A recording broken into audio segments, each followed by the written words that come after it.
I'm going to be back in Dallas, once again passing through the airport, coming back from Madras. This is today's day for me will be a 39-hour day. 39 hours because of the fact that in the airport at midnight in Madras, and then flying from Madras to Hong Kong, then from Hong Kong to here, and then with the date change, going because they remember they live in the future over there, and so. And because of the date to cross the international date line, it's the afternoon. I left this morning. In fact, I left Hong Kong theoretically 4 hours ago, which was actual time 16 hours ago, and then arrived. We was a little bit late, but then we arrived here pretty much on time. Then after coming out to the wrong Hyatt, and coming out of they come out of immigration right at the Hyatt, but the Grand Hyatt, the other one, and so I couldn't find the room. And then they had to wait for the bus to come around here to controversies. So I arrived, went quickly through immigration, quickly out, and then couldn't find the place. So ended up being delayed anyway. But in any case, it's good to be back. I've been gone for a little more than a month. Just a due consideration with the Father, Son, Holy Ghost. Amen. Maybe just arriving back in America after being gone for a little more than a month, going literally around the world. Started going to Ireland, and then to England, and then to France, and then to Singapore. I'm to Kuala Lumpur, Malaysia, which is only a few hours away from Singapore, and then down to India, and then from India up to the Philippines, and then about 3.5 weeks or so in the Philippines, visiting our places there in the Philippines, also seeing my brother in the Philippines. Then back to Singapore. Just on my way here, they came back to Scenic Route because it was cheaper to come that way, and also gave me an opportunity to see the new superior. I met Father Stalin. Father Stalin, the new superior in Asia. And so I met him and said, that I'm a priest of Asia. And he took Father Couture's place on August the 15th. And I met him on August the 18th in headquarters. Last time I was there was to receive my expulsion papers on October the 3rd. 2012. I've been to Singapore several times since then, but the last time I was in the headquarters inside the priory of the society was that day, October 3rd, 2012, and then a couple of days ago, and then just actually I guess it was yesterday, or 2 days ago, meeting with Father Stalin, the new superior, and I mentioned to him, he said, what is it you expect of me? I said, well, I expect you to join the resistance. And he said, well, I'm going to be a representative of the voice of Bishop Follet, and whatever's coming out of the mouth of Bishop Follet is what I'm going to be a representative of. And so why are you, what we discussed for about an hour, but mentioned to him that to look at him in the same way that we look at the local bishop, that he is my superior, Father Stalin, and since I'm a priest of Asia, and he is my superior whom I am disobeying. And he said, well, if you accept me as a superior, you're disobeying, you must also accept Bishop Follet. I also accept Bishop Follet as my superior, but I am also disobeying because of the faith. And so one reason why I'm here to meet with you is to tell you the reasons, the essential reasons. No need to go into a long argument or discussion. As Father Stalin said, you're not going to convert me, and I'm not going to convert you. So we'll just lay out where we stand, and mention to him that we are in a battle of the faith, and that the reason why I'm disobeying Father Stalin, who as of August the 15th became my new superior, and he said that you're above my pay grade, you're not my problem right now, you have to deal with Bishop Follet. I said, well, I see as the new superior, because the fact that in the same way that the local bishop is the superior of the diocese, and the Pope is the superior of the church. The Holy Father is the Pope, and the bishop of the diocese is the local bishop. And then my society of St. Pius X, Bishop Father Stalin is my superior in Asia, and Bishop Follet the superior of the whole society. And just like I am obliged as a Catholic priest to disobey the local bishop, because the local bishop is teaching another faith, and because the local bishop is saying the new Mass, and I am required to disobey the Holy Father, because the Holy Father is teaching another faith, and the Holy Father is leading souls away from the Catholic Church. Therefore, I disobey him also. And this disobedience is an obligation. It's an obligation. It's not a matter of choice. If someone commands you to do that which is sinful, you are obliged to disobey. It's not an option. You can't say, well, I was told to do something wrong by a legitimate superior, so I've got a choice. I can either do something wrong, and it's not my problem because he's the boss, or I can not do what he says because it's wrong. And there is actually a group that believes that there's an option. But when it comes to obedience, there is no option. So the legitimate superior gives a command. It must be obeyed, or it must be disobeyed. And neither way is not an option. And so, mention those things briefly to the Father.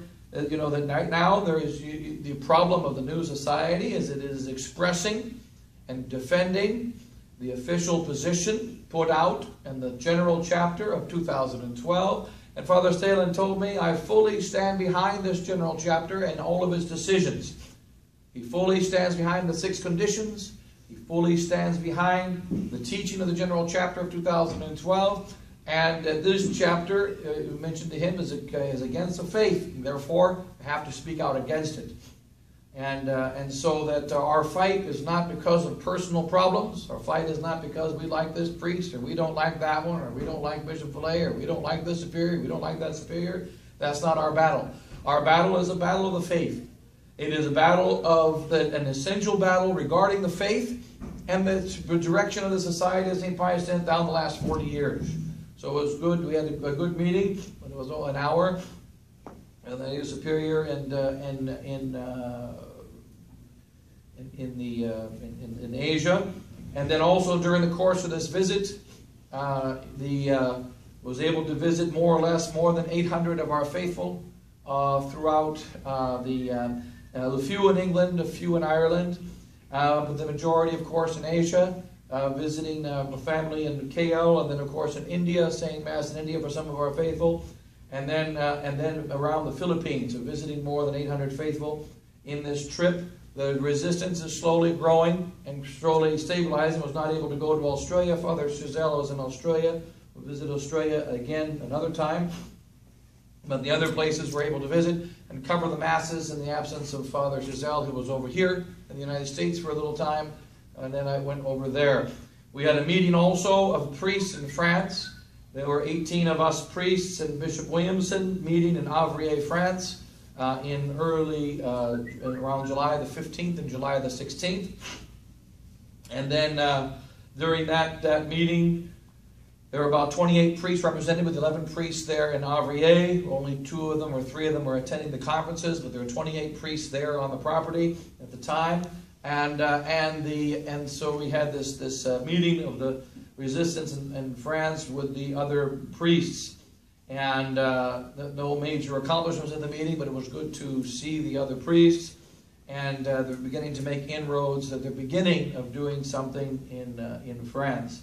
And then also he was able to visit a few of our priests that are helping us in India, Father Valen, and of course in Philippines, Father Suelo, and we're visiting our chapels. But in any case, the battle, remember that we're fighting, it continues, and our parishes are slowly growing. Remember, our first Mass was September the 16th, 2012. September the 16th, 2012, 2 Masses, Father Chazelle and myself, 2 priests, 1 faithful, in Manila in the Philippines. Now, since that time, in less than 2 years, we have more than 2,000, between 2,000 and 3,000 faithful gathered in places like this all throughout the world. And more requests. Just in the last month, 3 more places requesting the Mass. One, of course, including Switzerland, and another Nigeria, plus 3 other places here in the United States requesting the Mass. And there's a continual increase of requests. Also, 2 other priests in France joined the resistance in the last month and last month and a half, Father Pico, and then the other priests who were there at the meeting came out publicly, Father Pfeiffer and a couple of other priests in the last couple of months. So there's about 70 of us priests now, and in the various places throughout the world, South America, and here in the United States, and then of course in Asia, and also in Europe. And things are beginning to take shape a little bit more. But we have to remember that our battle must be kept on the plane of the faith. On the plane of the faith. There are problems of corruption. There are problems of immoral behavior on the part of superiors. There are scandals going on within the society and in tradition. And these are signs of a deeper problem. But also the scandals by themselves are not a sufficient reason to do what we're doing. We have to do what we're doing because we're standing on the truth of the faith and how to fight against modernism in our present crisis. And we also are seeing to travel around the world those people that are staying with the mainstream society as well as the priests. I spoke with my brother, Father Tim Pfeiffer, for 5 hours in Davao. And we had a little civil war in the Philippines. It was brother against brother. We had a little meeting of 5 hours, and we had a little... we invaded Davao and were repulsed from Davao. And then over in Zamboanga, in this territory, we're increasing in Zamboanga, increasing in Iligan, increasing in Camiguin, which are 3 places that are in the territory of Father Tim. And then, but we had a discussion with Father Tim for 5 hours. And each time, there's a little more of a slide. A little more of a slide. Now deciding that the conditions are no longer a compromise. The 6 conditions were terrible 2 years ago to Father Tim. Now the 6 conditions are no longer a compromise. And that no one believes. He says nobody believes in the doctrinal declaration of 2012, the one that we continually quote and Archbishop and Bishop Fillet continually defends, including 3 weeks ago when he told Father Pico that everything in that declaration is perfectly in conformity with the Catholic faith and that there's nothing wrong in it. He continues to repeat that. It is in writing. He repeats it when speaking to the priests. And what does he say? New Mass is legitimate. New Mass is legitimate equals a lie. And remember, if you are given the choice to accept a lie, any lie, or be martyred, you're obliged to accept martyrdom. Even a venial lie. A lie is intrinsically evil. And to accept a lie equals a sin. No Catholic can accept a lie. Especially serious lies, such as the lie that says that the new Mass is legitimate. Why do we say it's a lie? It's a lie for us because we know it's not legitimate. For someone who's in the Novus Ordo, it's an error. They don't know it's not legitimate. They think it is legitimate. So for them it's an error. But for us, it's more than an error. It's a lie. When you know something is not true, and yet you make a statement of that which you know is not true, that's called a lie. That is far more serious than making an error, than making a mistake. The people that go to the Novus Ordo Mass, the priests that say the Novus Ordo Mass, they are in error. They are making mistakes. But only God knows what is in their hearts, but they're not guilty of necessarily of lying. But we members of the Society of St. Pius X, who have studied the Catholic faith in this crisis very clearly, who have been trained to fight against the crisis of the new Mass and the crisis of Vatican II, know that to say the new Mass is legitimate equals a lie. To accept that is objectively a sin. That's why Father Giselle put in his little note. The priests in France thought it was a little bit too strong, and so they changed the words. But Father Giselle put in the note to be sent to all the priests of the society. The Society of St. Pius X is in a state of objective sin. It's in a state of objective sin, meaning that the Society of St. Pius X is no longer expressing the truth as it should be expressed. And as we stand, as the state of truth that we are supposed to be standing on. So our crisis does continue.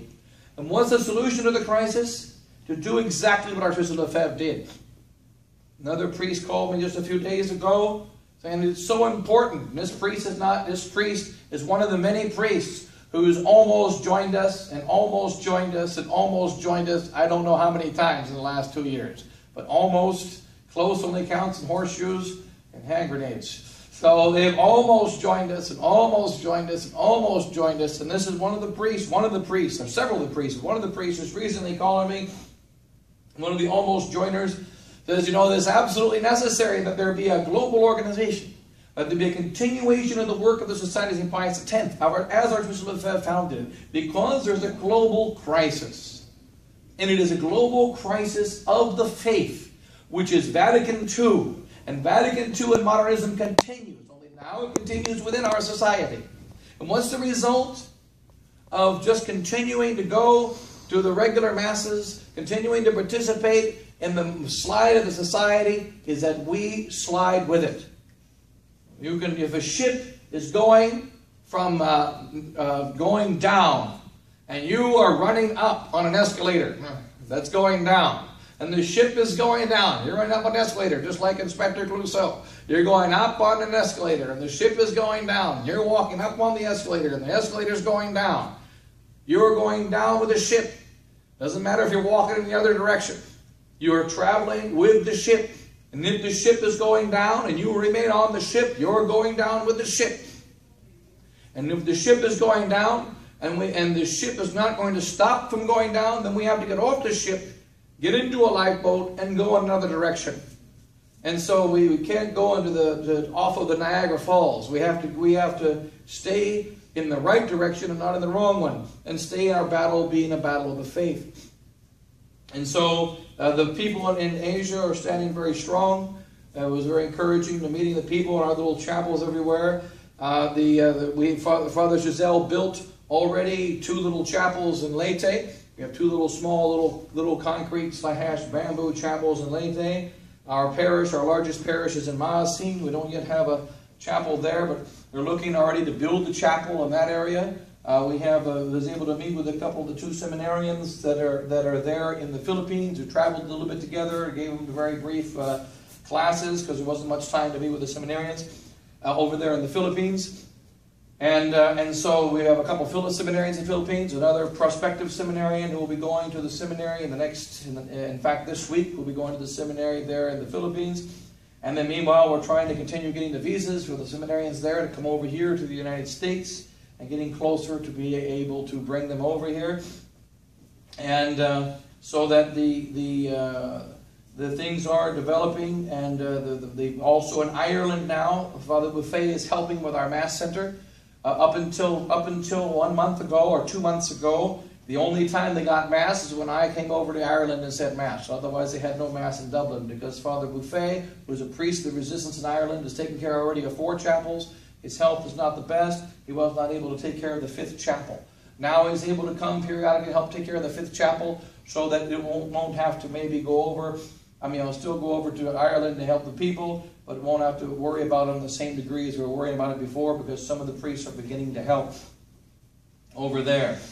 And meanwhile, Father Fuchs is trying to take care of the people in Europe, in the west side. And also there is, however, developing at the same time a little sedevacantist battle amongst 2 of the priests who are being tempted by the sedevacantist disease. And the other priests are trying to say, well, we don't want to be too hard on sedevacantism, because these 2 priests are fighting with this problem. And so we repeated, meeting with the superiors, the various superiors in the resistance, the various priests, most of them were there in France. We must stand for the same position of Archbishop Marcel Lefebvre, do exactly what he did, no need to change anything, no need to reinvent the wheel, no need to make a new doctrine, no need to find a better way to express the faith. All we have to do is exactly what he did. And he didn't do anything new either. He did exactly what John de Brito did, which is why we wear the red sash in India. He did exactly what St. John de Brito did when he was in Tamil Nadu. He did exactly the same as St. Francis Xavier did when he was all over the Asia bringing the faith. And then also, by the way, another practical thing, the body of St. Francis Xavier is going to be brought down. His body is incorrupt, and once every 10 years, his body is about 20 feet in the air, and an altar that built up to the altar and built up with marble and carvings all around it. His body sits 20 feet in the air, and you can only see the side of his nose and the side of his hand from the ground. Said Mass in front of that altar many times, but only once every 10 years they take the case down and put it inside the cathedral so people can come and venerate the body of St. Francis Xavier. This year is that year, in 2014. The body will be brought down in the end of November of 2014, right before the novena of December the 3rd. It will remain down until early January 1st, 2nd, or 3rd, and then go back up. And we're going to try to have a little pilgrimage, a pilgrimage to the body of St. Francis Xavier. We'd like to bring some people from here, also from Malaysia and from the Philippines, and of course also from India, to make a little pilgrimage to St. Francis Xavier. And we're going to try to get permission. We have contact with the local authorities to be able to go in to the church when it's closed, because there's going to be probably another 500,000 pilgrims that will be visiting. The extra 500,000 pilgrims will be passing by the body. And so we will try to go into the church when it's closed to be able to say Mass at the body of St. Francis Xavier and do an old veneration of St. Francis Xavier's body at midnight when the church is closed. So hopefully we'll be able to do that and to get past a few of the bumps and bruises to be able to do that. But we'll certainly be able to go. We'll try to make a little trip to India.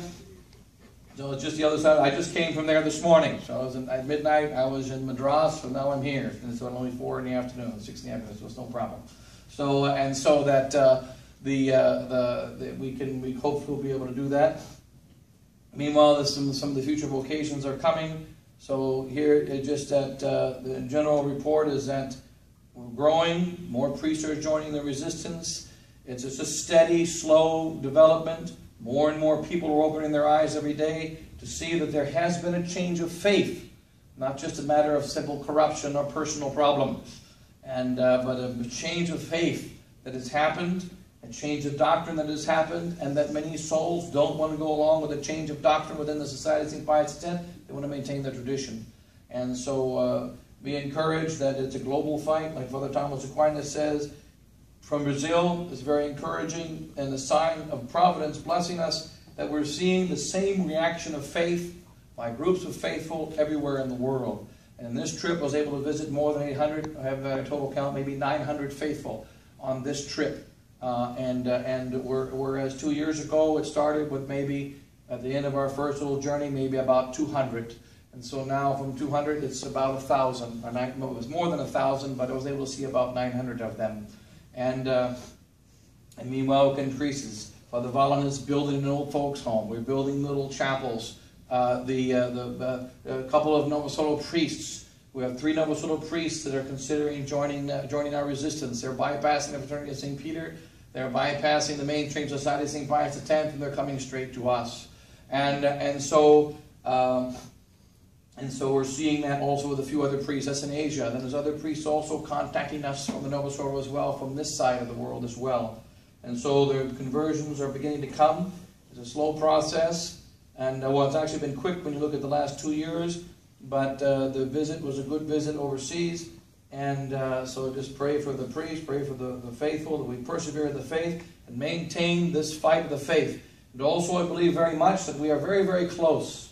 Extremely close to the victory of the Blessed Virgin Mary. We're extremely close to this mass conversion that will happen when the Pope, out of necessity, consecrates Russia to the Immaculate Heart of Mary, finally obeys Mary against his own will, and that the chastisement has already begun, but the chastisement is going to increase, and the crisis is going to increase, and then the Blessed Virgin will bring the miraculous victory. And I believe we're very, very close to that. All we need to do is persevere one more day, one more day, one more day. And remember, each day is a day closer to the victory of Mary. And so let's persevere in this battle of the faith. Be encouraged. And know that sometimes many souls are going a very long time without the Mass. And, and so you just have to persevere. All right, we'll close with that. And God bless you all. In the name of the Father, and the Son, and the Holy Ghost.